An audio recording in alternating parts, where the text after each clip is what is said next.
Si cantik itu tidak hanya hadir di alam mimpi, tapi juga muncul di alam nyata. Ikuti kisah selengkapnya hanya di channel AF Untold Story.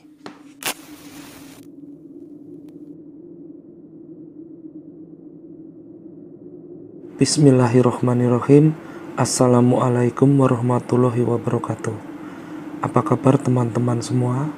Semoga baik-baik saja, sehat dan selalu dalam lindungan Allah Subhanahu wa taala. Amin. Sebelum kita mulai, ada baiknya kita berdoa dulu agar kita senantiasa terhindar dari gangguan yang tidak kita inginkan. Nah, kalau sudah, pasang handsfree kalian, cari posisi yang nyaman, kita mulai ceritanya.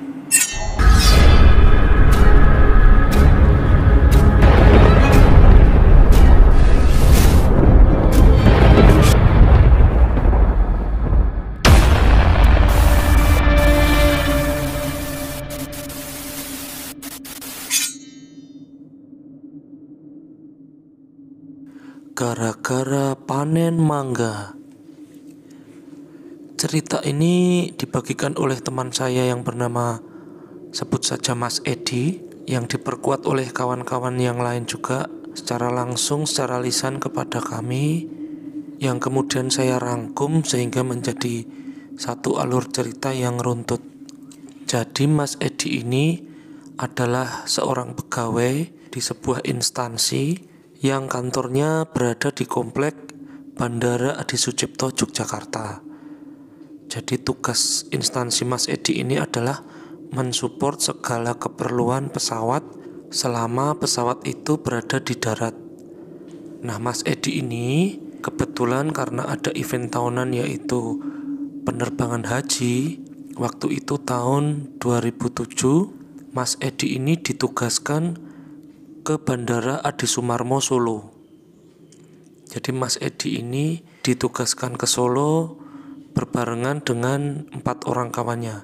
Jadi dari instansinya Mas Edi itu ada 5 orang termasuk Mas Edi.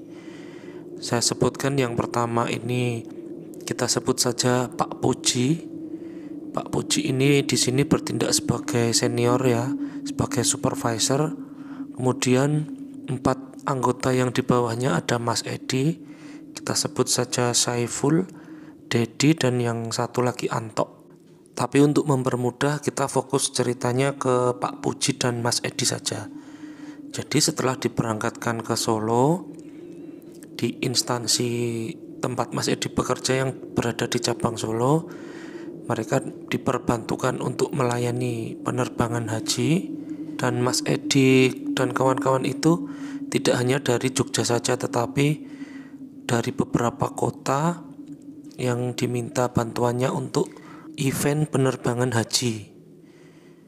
Jadi singkat cerita, setelah berada di sana, kita gambarkan dulu kantornya yang ada di Solo itu seperti apa. Jadi kantornya cabang yang ada di Solo, instansinya Mas Edi yang berada di cabang Solo itu, lokasinya sebenarnya berada di luar area bandara, tapi ada akses masuk ke Bandara Adi Sumarmo Solo. Di bagian depannya itu gedung perkantoran, di sampingnya itu adalah jalan akses untuk kendaraan-kendaraan besar berlalu lalang keluar masuk, dan di bagian belakangnya itu ada sebuah tempat parkir yang besar untuk parkir kendaraan-kendaraan besar untuk melayani pesawat terbang. Dan seperti area parkir kendaraan besar pada umumnya, di tempat parkir itu banyak pohon buah, banyak semak belukar, dan tumbuh-tumbuhan yang lain. Nah, di dalam tempat parkir itu yang paling banyak adalah pohon mangga. Jadi pohon mangga itu tersebar luas di area tersebut, di area tempat parkir tersebut, dan sudah menjadi hal yang wajar ketika pohon-pohon itu berbuah, ketika mangga-mangga itu berbuah, karyawan yang bekerja di instansi itu memetik kemudian dimakan, ada yang dibawa pulang. Tetapi ada satu pohon yang mereka tidak mau menyentuh, yaitu pohon yang berada di pojokan kebun itu. Jadi di pojokan itu ada satu mangga yang ya dibilang tidak terlalu besar, tetapi buahnya banyak karena mereka tidak berani memetiknya. Dan di situ area bisa dibilang area yang gawat, dan orang karyawan-karyawan di sana sudah paham semua ya. Di situ kalau malam itu katanya gelap karena beberapa kali diganti lampunya yang di ujung di pojokan itu, selalu nggak lama lalu mati lagi, putus lagi, diganti lagi, mati lagi. Nah, sebagai informasi saja, sebenarnya Bandara Edi Sumarmo itu tidak beroperasi selama 24 jam. Dia buka jam 6 dan tutup jam 9 kalau nggak salah. Tapi karena ada event nasional, ada event penerbangan haji, mereka 24 jam. Mereka beroperasi 24 jam untuk melayani penerbangan haji yang jadwalnya itu ada yang pagi, siang, bahkan sering tengah malam berangkat. Itu mereka tetap standby 24 jam. Nah, singkat cerita, pada suatu malam Mas Edi, Pak Puji, dan kawan-kawan yang lain itu kebetulan sedang melaksanakan dinas shift malam. Nah, dinas shift malam itu dimulai pukul 10 malam sampai dengan jam 6 pagi hari. Nah, malam itu mereka melaksanakan tugas seperti biasa, melakukan supporting kepada pesawat haji yang malam itu memang direncanakan untuk berangkat. Nah, kegiatan itu selesai sekitar jam 1 malam. Nah, setelah selesai, sambil mereka standby menunggu tugas selanjutnya, mereka istirahat-istirahat di kantor. Ada yang ngopi, ada yang nonton TV, ada yang main game, seperti itu. Karena memang bandara itu 24 jam, jadi rame ya, kondisinya itu rame dan situasinya itu hidup ya, ada kehidupan gitu. Nah, melihat anggotanya pada santai-santai istirahat, Pak Puji nggak mau kalah. Dia langsung jalan ke belakang ke arah parkir atau arah kebun sambil membawa beberapa kresek besar, dan sepertinya dia sudah ada niat memang mau metik mangga. Dia petik mangga-mangga yang ada di belakang, dia petikin semua, dan sampailah dia ke pojokan di mana pohon mangga di sana itu yang kita sebut di awal tadi agak gawat dan dihindari oleh karyawan-karyawan yang ada di sana. Tetapi saat itu Pak Puji malah seneng karena di situ di pohon mangga tersebut beda dengan pohon mangga yang lain. Di situ buahnya banyak sekali, seperti tidak tersentuh karena memang karyawan di situ tidak berani menyentuh. Nah, Pak Puji langsung dia ambil kreseknya, langsung dia panen semua, dipetikin semua mangga-mangga yang ada di situ sampai habis. Kemudian dia balik ke area kantor.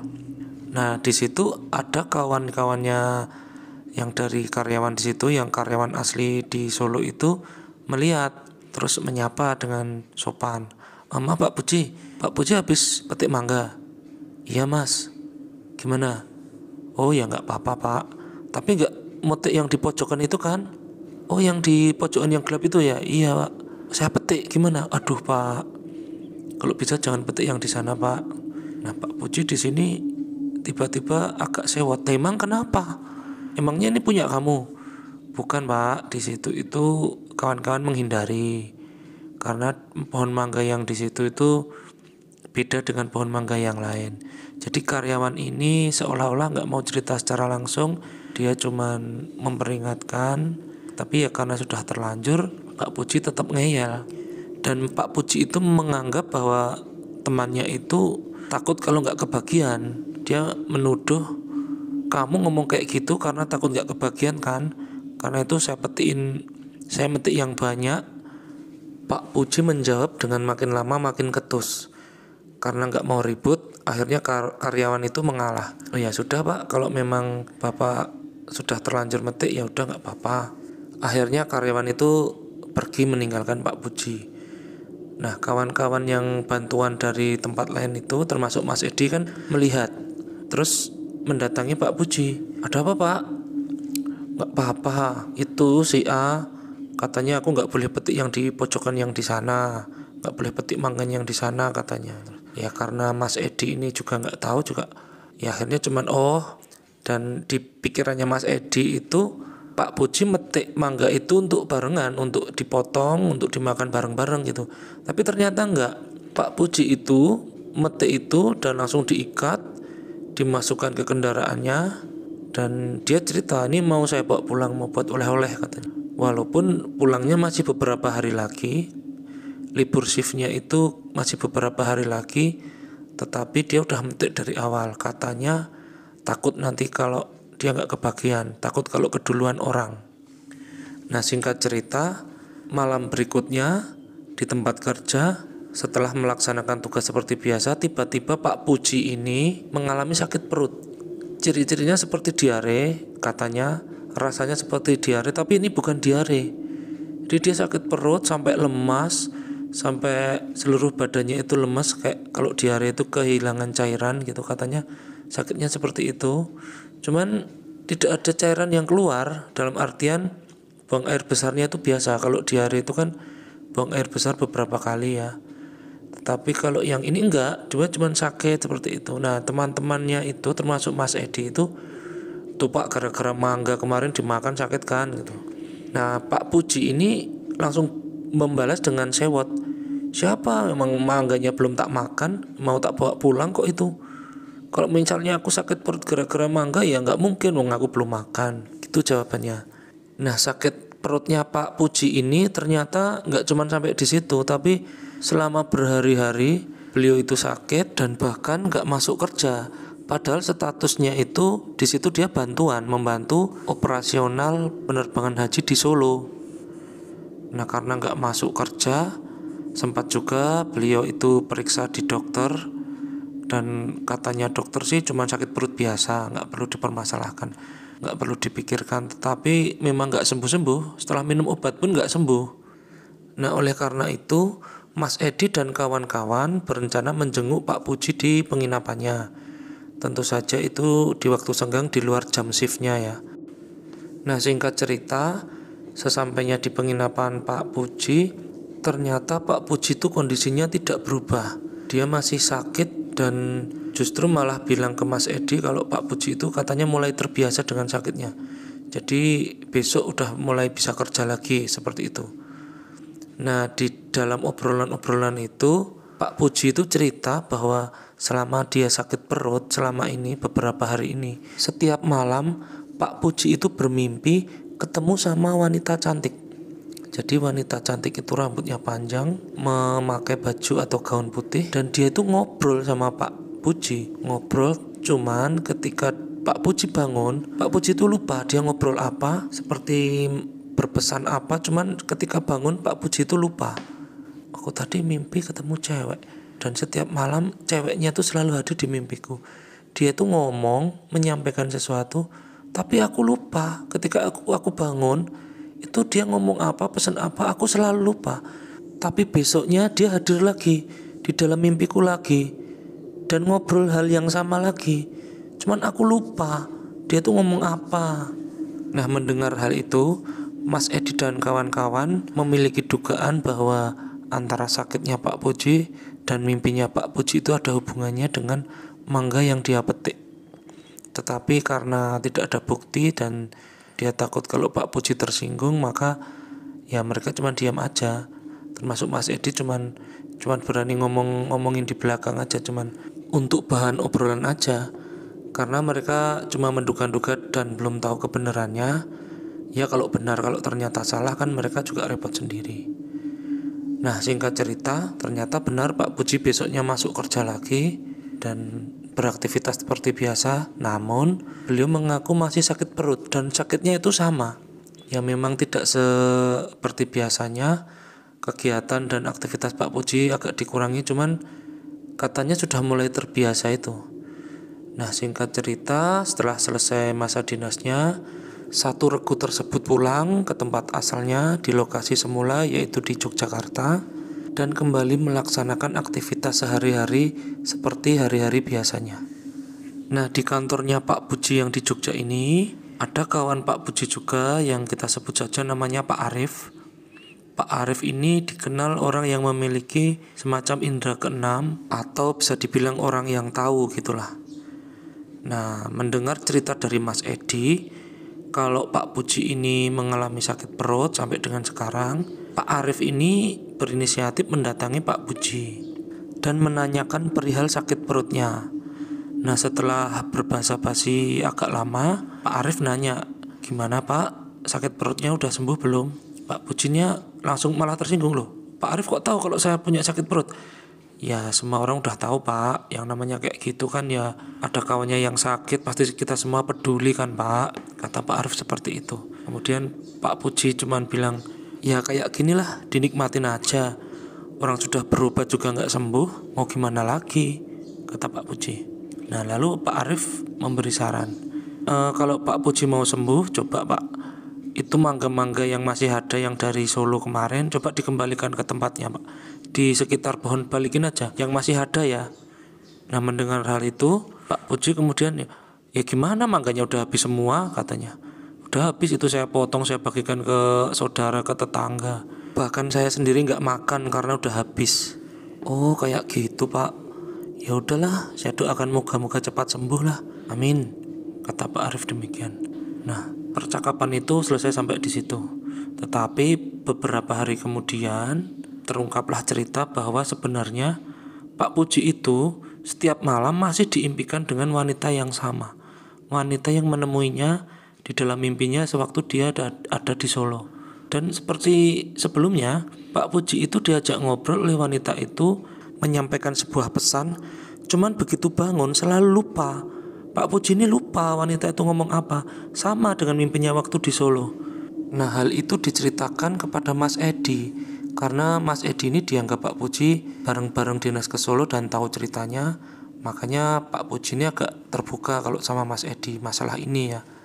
Nah, pada suatu hari ketika Pak Puji ini masuk kerja seperti biasa, dan Pak Puji ini kadang-kadang dibawain bekal makan oleh istrinya dari rumah. Dan pada siang itu Pak Puji ini membuka bekalnya dan kagetlah dia, karena di dalam bekal itu selain makanan yang dibungkus dengan Tupperware, di sebelahnya juga ada sebuah mangga. Cuman satu mangga yang sudah masak. Nah, melihat itu dia kaget. Kemudian dari kantor dia menelepon ke rumahnya dan menanyakan istrinya, "Mah, ini gimana, makanannya kok ada mangganya? Tumben." Nah, istrinya menjawab, "Iya Pak, ternyata mangga yang Papa kemarin bawa dari Solo itu masih sisa satu karena memang belum matang. Aku simpenlah di belakang di lemari dan aku lupa. Nah, waktu tadi siap-siap tadi pagi aku lihat ternyata mangganya itu udah agak matang Pak. Makanya tak bawain satu aja, spesial satu buat Papa," katanya. Nah, mendengar cerita dari istrinya, Pak Puji nggak langsung makan mangga itu, tapi dia langsung teringat ceritanya Pak Arif, bahwa mangga yang dibawa dari Solo itu sisa berapapun katanya suruh ngembalikan. Nah, dari situ setelah dia pulang kerja, dia berangkat ke Solo, ke instansinya yang di Solo yang kemarin dia dinas di situ. Dia balik ke sana, dia menuju ke sana, dan sesampainya di sana ditanya oleh petugas security yang di sana, "Loh Pak, kok balik lagi Pak?" "Iya Mas, arloji saya ketinggalan di loker," katanya. Nah, Pak Puji pura-pura ada barang yang ketinggalan ya. Kemudian dia pura-pura buka-buka loker yang kemarin dia pakai. Dan setelah dia pura-pura sudah ketemu arlojinya, dia berbahasa basi dengan security setempat. Ngobrol ke ngalor ngidul. Habis itu dia pura-pura jalan ke belakang. "Pak, aku mau petik mangga lagi ya sebentar," katanya. Padahal dia gak metik lagi. Dia itu naruh mangga yang sudah dia bawa di kantong. Dia kembalikan lagi ke tempat pohonnya yang di pojokan itu.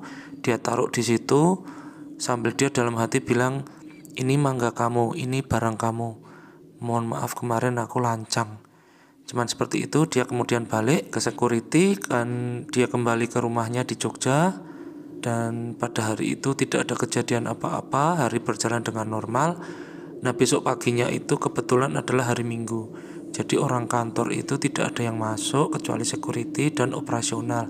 Nah, Pak Puji ini karena bagian operasional dia minggu tetap masuk, tapi kondisi kantor dalam kondisi sepi. Nah, karena sepi, di masa-masa istirahatnya Pak Puji memakai ruangan meeting room untuk beristirahat. Dan untuk informasi saja, sakit perutnya Pak Puji itu masih ada dan masih dialami oleh Pak Puji. Cuman karena Pak Puji sudah terbiasa ya seperti tidak terjadi apa-apa. Nah, kembali ke cerita. Setelah dia duduk di dalam meeting room itu sambil nonton TV, lama-kelamaan dia ngantuk dan akhirnya tiduran di kursi itu, dan akhirnya dia benar-benar tidur terlentang di kursi panjang yang ada di meeting room itu. Karena tidur terlentang, tanpa sengaja mimpilah Pak Puji. Mimpi bertemu wanita cantik berbaju putih yang setiap malam mendatanginya dalam mimpi. Di situ dia ngobrol, lanjut ngobrol, dan entah bagaimana timbullah hasrat dari Pak Puji. Dan entah bagaimana akhirnya di dalam mimpi itu terjadilah, mohon maaf, hubungan badan antara Pak Puji dengan wanita tersebut. Dan menurut ceritanya Pak Puji itu, memang itu terlihat nyata dan terasa nyata sekali. Nah, singkat cerita, setelah terjadi hubungan badan itu, Pak Puji terbangun dengan kondisi basah kuyup, yaitu basah karena keringatnya dan mohon maaf karena air maninya memang benar-benar keluar. Dan itu terjadi siang hari di meeting room. Akhirnya karena panik, Pak Puji lari-lari ke security. Dia minta tolong diteleponin istrinya, suruh bawain baju ganti, suruh ngantar ke kantor sekarang. Ya karena istrinya Pak Puji itu tahu, dan tidak hanya sekali ini aja disuruh mengantarkan seragam ke kantor, karena Pak Puji ini bertugas di bagian operasional, jadi kadang kehujanan, tiba-tiba sobek, atau kena oli dari alat berat. Hal itu sudah biasa terjadi pada Pak Puji. Jadi istrinya ketika diminta mengantar seragam ke kantor itu nggak curiga, nggak nanya apa, cuman ya udah diantar aja, dititipkan ke security. Nah di sini security lah yang tahu, loh kenapa Pak kok tiba-tiba kayak gitu? Ceritalah semua Pak Puji. Di situ juga ada Mas Edi yang mendengarkan cerita tersebut. Dan akhirnya tanpa disadari Pak Puji bilang bahwa setelah mimpi itu, setelah dia basah semua itu, dia baru sadar sakit perutnya itu hilang. Sakit perutnya itu sekarang tiba-tiba hilang lenyap tanpa sisa. Nah itu adalah keanehan, itu adalah aneh dan gak masuk akal sekali. Kok cuman gara-gara mimpi itu bisa hilang sakitnya, padahal udah ke dokter gak sembuh, disuruh ini itu ke dokter gak sembuh. Nah disitulah Pak Puji baru percaya apa yang dikatakan oleh Pak Arif. Ternyata omongan Pak Arif benar. Nah begitulah kira-kira kisah yang dibagikan oleh Mas Edi, dan tentu saja cerita ini sudah diizinkan oleh Pak Puji sebagai pelaku utama dan juga telah dibenarkan oleh kawan-kawan Mas Edi yang lain, termasuk security yang bertugas di instansi Pak Puji ini juga membenarkan cerita tersebut. Nah mungkin sampai di sini saja teman-teman. Terima kasih sudah mendengarkan, dan mohon maaf jika ada salah kata, salah ucap. Kita masih berupaya semaksimal mungkin agar cara ngomong, cara menyampaikan lebih baik lagi, dan mohon dukungannya teman-teman untuk subscribe di channel ini agar kami bisa terus berkembang dan bertumbuh. Mungkin sampai di sini dulu. Terima kasih. Sampai jumpa di lain video dan assalamualaikum.